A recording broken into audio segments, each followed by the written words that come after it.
మోషే చనిపోయిన తర్వాత యెహోషువ రాజుగా, యెహోషువ నాయకుడిగా ఏర్పరచబడ్డాడు. ఆ తర్వాత న్యాయాధిపతులు వచ్చారు. న్యాయాధిపతులు పరిపాలించే రోజుల్లో ఏలి అనేటటువంటి ఒక యాజకుడు ఒకవైపు న్యాయాధిపతిగా, యాజకుడిగా తన బాధ్యతలు నిర్వర్తిస్తున్నప్పుడు యుద్ధం వచ్చింది.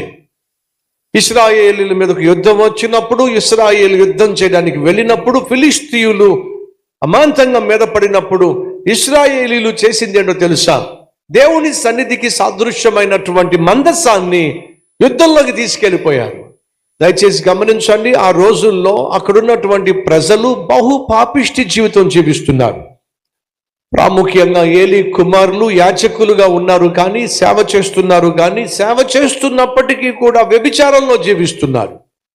అక్కడ సేవ చేయడానికి వచ్చినటువంటి స్త్రీలను మాయమాటలు చెప్పి లోపరుచుకొని సేవకులైనప్పటికీ కూడా సేవ చేయడానికి వచ్చినటువంటి సహోదరులతో వ్యభిచారం చేస్తున్నటువంటి దుస్థితి ఆ రోజుల్లో దాపరించింది. అంటే అర్థం చేసుకోండి, ప్రజలకు మార్గదర్శకులుగా ఉండవలసినటువంటి సేవకులే వ్యభిచారులుగా జీవిస్తున్నట్లయితే ఆ రోజుల్లో ప్రజల యొక్క పరిస్థితి ఎలా ఉందో.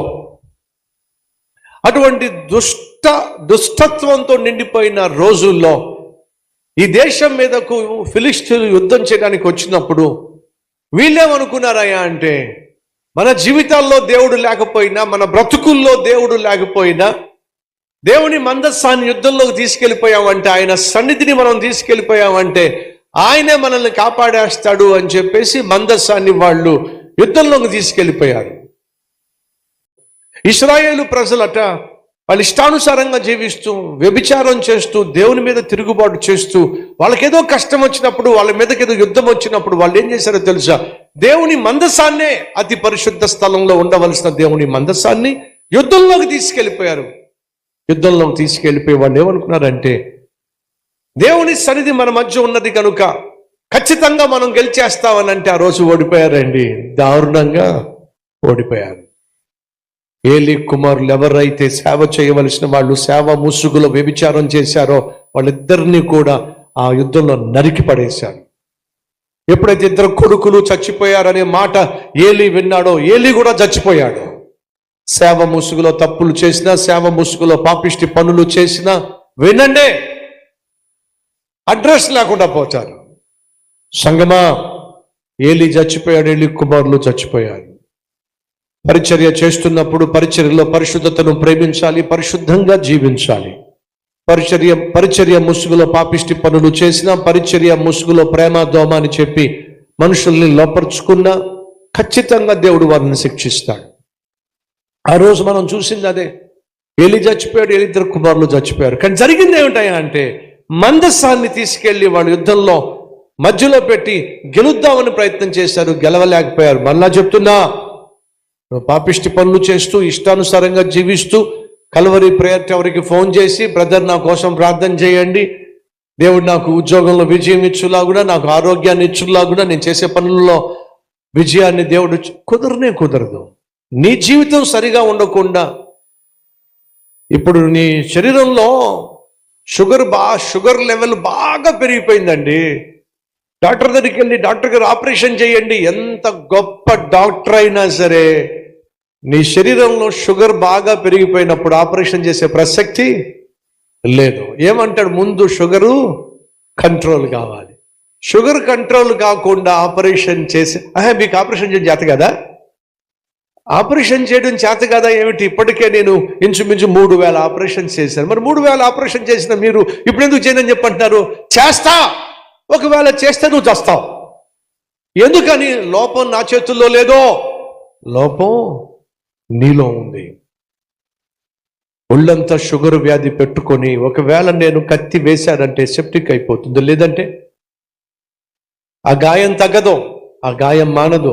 కాబట్టి ఏమంటారు డాక్టర్స్? ముందు షుగర్ లెవెల్స్ కంట్రోల్ కావాలి. అర్థమవుతుందా? దేవుడు నీ జీవితంలో కలుగ చేసుకోవాలి, నీ జీవితంలో అద్భుతం చేయాలని సహోదరి సహోదరుడు ఆశిస్తున్నట్లయితే ముందు నువ్వు కంట్రోల్ కావాలి. అర్థమవుతుందా?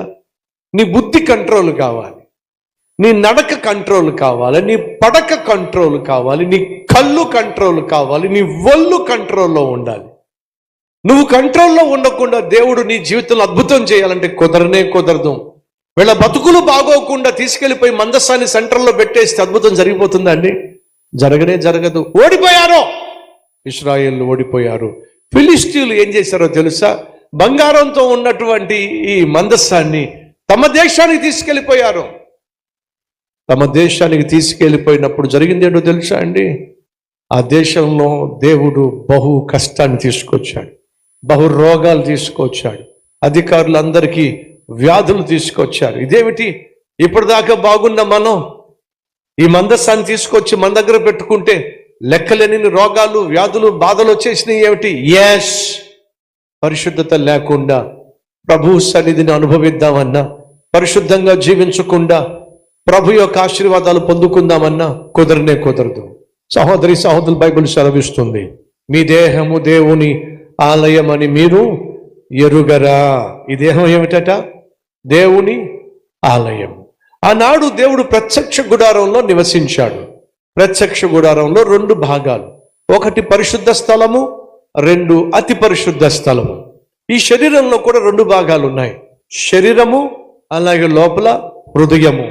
వినండి, శరీరము దేవుడు నివసించేటటువంటి ఆలయము అయినట్లయితే హృదయము దేవుడు నివసించేటటువంటి గృహము, అతి పరిశుద్ధ స్థలము. కాబట్టి అతి పరిశుద్ధ స్థలమైన నీ హృదయాన్ని ఏం చేయాలట? భద్రంగా కాపాడుకో అని బైబిల్ సెలవిస్తుంది. రండి చూద్దాం. సామెతల గ్రంథము 4వ అధ్యాయము 23వ వచనం. ఈ హృదయములో నుండి జీవధారలు బయలుదేరును, కాబట్టి అన్నిటికంటే ముఖ్యముగా నీ హృదయమును భద్రంగా కాపాడుకో. ఈ హృదయంలో యేసు ఉండాలి, పాపం కాదు ఉండాల్సింది.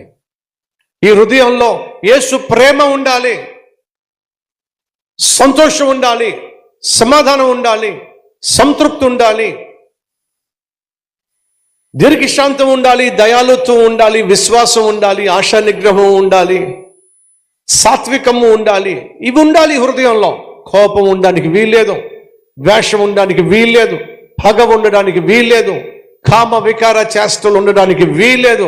ఈ హృదయము దేవుని చేత నింపబడాలి. అడుగుతున్న సహోదరి సహోదరులు, ఒకవేళ నీ హృదయాన్ని తెరిస్తే ఎవరుంటారో చెప్పండి.